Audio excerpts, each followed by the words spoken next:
Left off this tee yesterday, he's done the same again. Depends on that lie.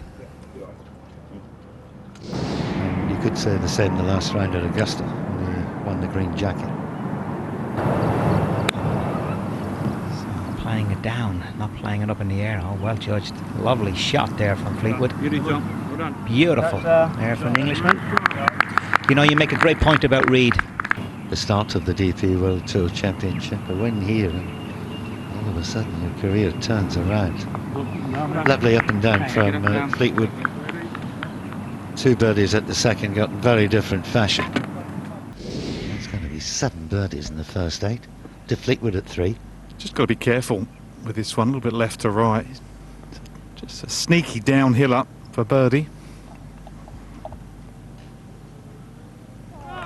Brilliant. That's what we want to see more of from Tommy Fleetwood.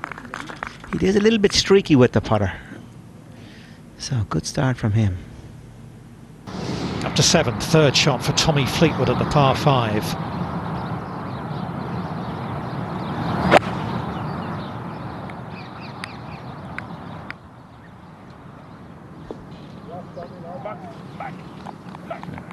Brilliant work from both Finau and Fleetwood. They're getting, oh, that's sensational.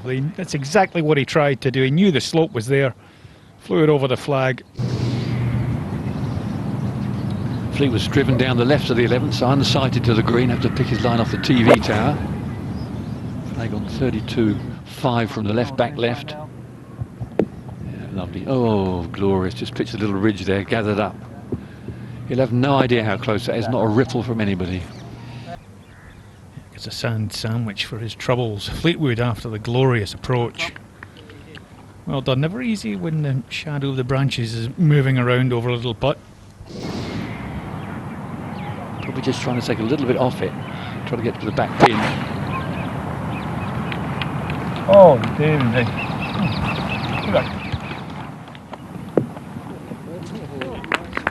Good shot there.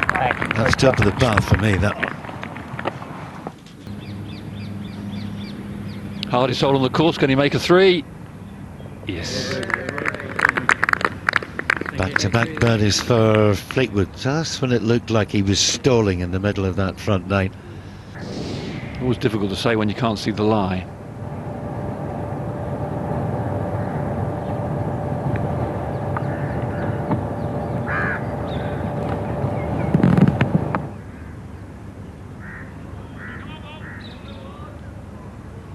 He nearly got it just right, didn't he? Didn't need much more. It's downhill from where the ball is now.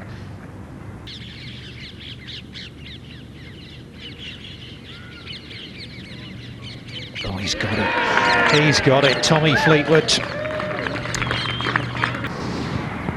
I think it kind of suits his play because he can start it off down the right-hand side and just let it drift into the camber of the slope. Just left to right on this fairway. Come on, Tommy, turn left. That's perfect there. Absolutely perfect up the left side of that stream.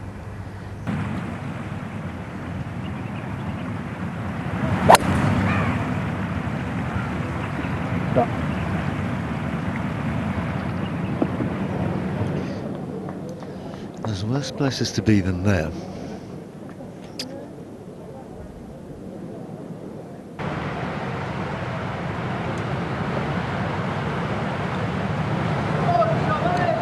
Ball together. So much depends on the lie there. If you've got a perfect lie, it's quite inviting. Now look what's happened to it.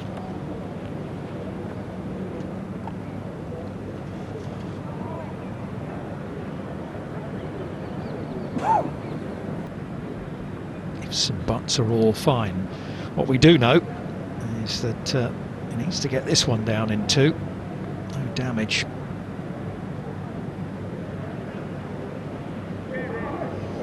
It's lovely. It's just beautiful. So easy for your main to race after the third shot he played. Just flopped it in front of him. Mine starts to race and what could happen. The ability to forget that, focus on what's ahead. And it is indeed a closing 5. for Tommy Fleetwood. It is a round of 69, and he will begin round 3 at 6 under par. Tommy, consecutive rounds of 69, so 6 under par going into the weekend. Give us your assessment of your play over those first 2 days. Yeah, pretty good. I actually think played better today. Still not driving it how I would like to. I mean, a couple of unlucky ones as well that kind of cost, like, I mean, 15, I'm like an inch away from being where Tyrrell was, and, you know, I made bogey there. And but iron play was really good. Would have liked to have got up and down on the last, but, you know, chipping around here can be pretty hard with some of the lies you get. And overall, still in the tournament, really. You can only be out of it at this point. Can't win it or anything. So I think, yeah, the way I've hit my irons, I've got a couple of things to sharpen up. But, you know, pretty good, and yeah, can't complain too much. Still with a chance. One of the shots of the day for us was your second to 12, an awkward lie, a lengthy shot. Just talk How us many through shots that. were better than that today? I don't think any. That's only one of. It was particularly good, and it was funny actually because we walked. You know, obviously get on really well with Tyrrell and Mick, and sort of walked to the balls, and we were like a couple of yards apart. We had to wait for a while. There was a really up by the green, and when I sat down, I'm like right in the yardage, and I'm going 174. I think it was plus like 43 or something, uphill 9 into the wind, and I was like, how far is this? Like it, and Mick was saying the same thing, and Tyrrell went first with a 4-iron, and it was always like forced, and I like a little fairway wood that I kind of balls above my feet, so I was trying to just hold it a little bit to not get too much of the slope, and it was just one of them that you kind of look up, and I was very pleased with it when I was looking up, and managed to knock that one in for birdie. Yeah, it almost adds more pressure on the 5-footer. Then you get that good of a shot, you don't want to let it go. So, but that was a well played hole. You've contended to win the race to Dubai the last 4 years at this tournament. You said you learnt an awful lot from winning in 17. What specifically? I think. Well, I think you have to keep playing each shot as it comes. I think, you know, experience in that kind of pressure is priceless, and you never quite know what's going to happen or how it's going to unfold. I mean, even last year I was, you know, pretty. I can't remember how far John was in the lead. You know, going into the back 9, and you get on a run, and all of a sudden we're tied, and John makes a great birdie down the last, and but all of a sudden you know you're in with a shot. So I think you never quite know what's going to happen. You have to stay very like present and keep it in golf shots, and yeah, I think you just grow more comfortable with it. You just learn. It's like being in contention for tournaments, or I guess Ryder Cup's only played 1, but I guess, you know, you look at Lee, who's played 9 Ryder Cups. I'm pretty sure he feels very, very comfortable. And it all, you know, it all is experience. Is just that everybody, you know, that you can't buy or you can't teach. You have to have been there. So I've been there, and lucky enough again, I've made it this far in the season. We've got 2 days left, and I'm still in with a chance of winning the whole thing, which is, you know, something to be very happy about. And hopefully I can, yeah, be here tomorrow night with 1 more day left, still in with a chance. Appreciate your time as always. Thanks. Hi, thanks. To watch another European Tour video, click here, and to subscribe, click here.